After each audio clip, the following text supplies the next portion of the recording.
adesso stiamo andando al faro, perché lui ha preso la freccia per quel posto lì.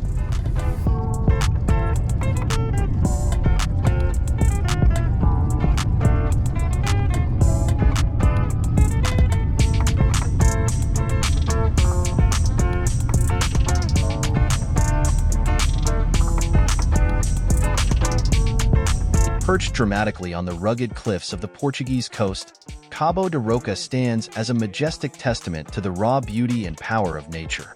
This iconic landmark holds the distinction of being the westernmost point of continental Europe, offering visitors a breathtaking panorama of endless horizons and crashing waves.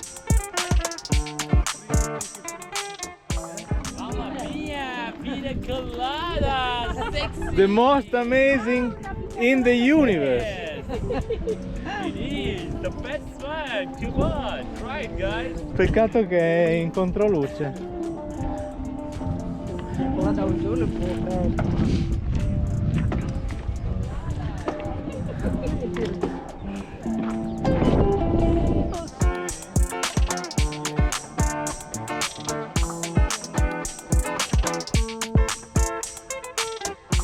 As you approach Cabo de Roca, you'll be greeted by a landscape of unparalleled beauty, where towering cliffs plummet dramatically into the azure expanse of the Atlantic Ocean below.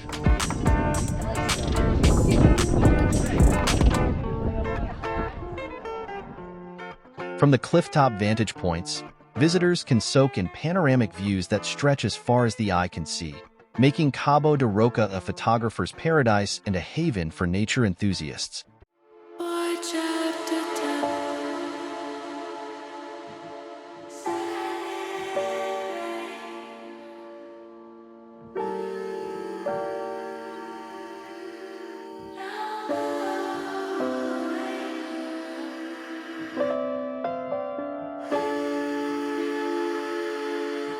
Along the way of the journey that winds its way from the rugged cliffs of Cabo de Roca to the charming seaside town of Cascais, you'll be treated to breathtaking vistas of the Atlantic Ocean, quaint fishing villages, and pristine beaches, making this drive a truly unforgettable experience.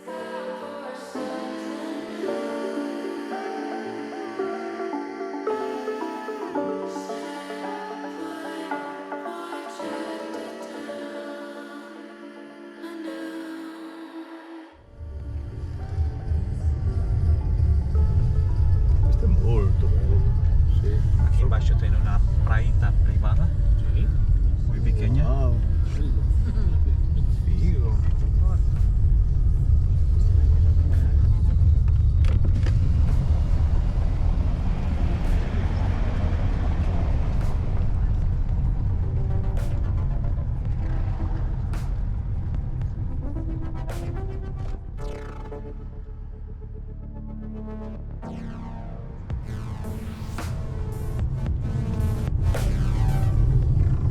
Marina de Cascais. As you approach Cascais, you'll be greeted by the sight of the bustling marina, where colorful boats bob gently in the harbor against a backdrop of palm trees and waterfront cafes.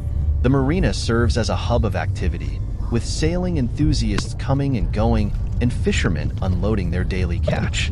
Stroll along the waterfront promenade, lined with shops and eateries, and soak in the vibrant atmosphere of this coastal gem.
Right after Cascais, our journey continued to Estoril, where we had a look, from outside, to the famous Estoril Casino, the largest complex of entertainment and leisure in Portugal.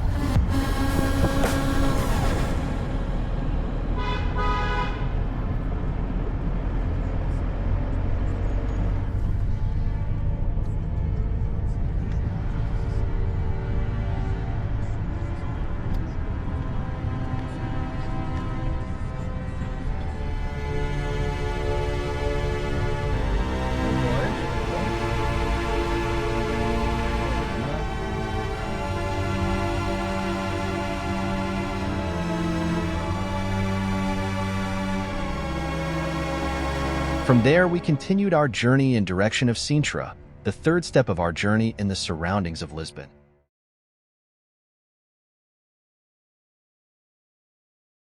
From Estoril, our excursion around Lisbon continued in the direction of Sintra, and from there continued towards the Pena Palace.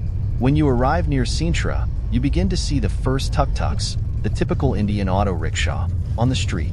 This is because Sintra and Pena Palace are probably the most popular destination for tourists on holiday in Portugal, but the streets are very narrow, and these small means of transport are therefore very suitable for tourists.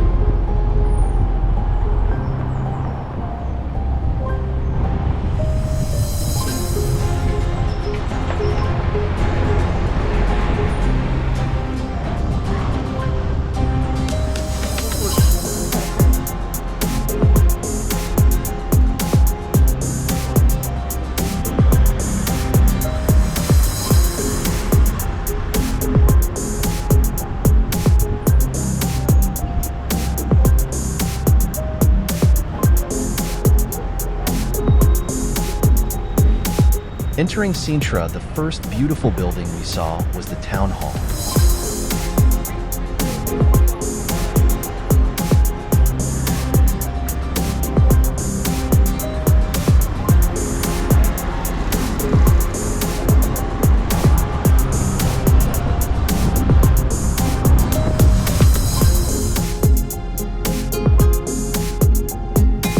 Nestled amidst the lush forests and rolling hills of Portugal, the village of Sintra exudes an air of enchantment and mystery, captivating visitors with its fairy tale charm and rich cultural heritage.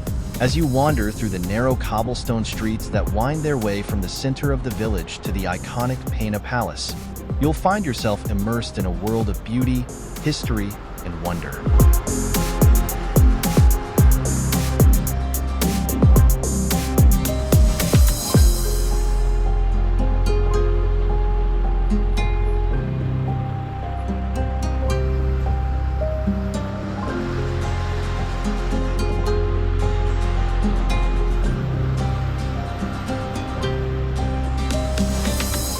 Once we reached the center, following the suggestion of our guide, we continued towards Pena Palace.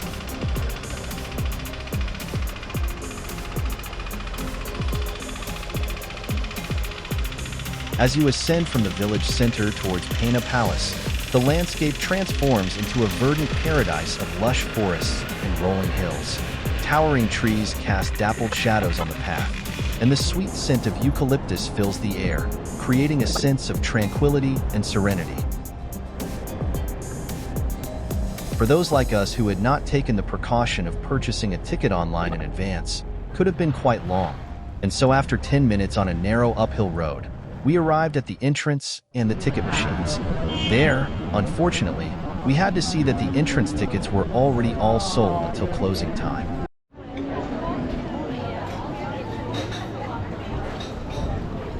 And so we decided to drown the pain of not having seen the Pena Palace in food. Back to the center of Sintra, we chose the Tascantiga restaurant for lunch.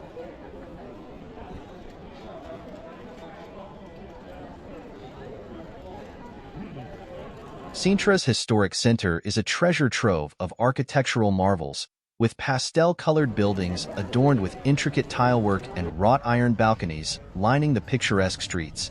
The scent of freshly baked pastries wafts through the air from local bakeries, and the sound of traditional fado music drifts from cozy taverns, creating a romantic ambience that transports you to another time.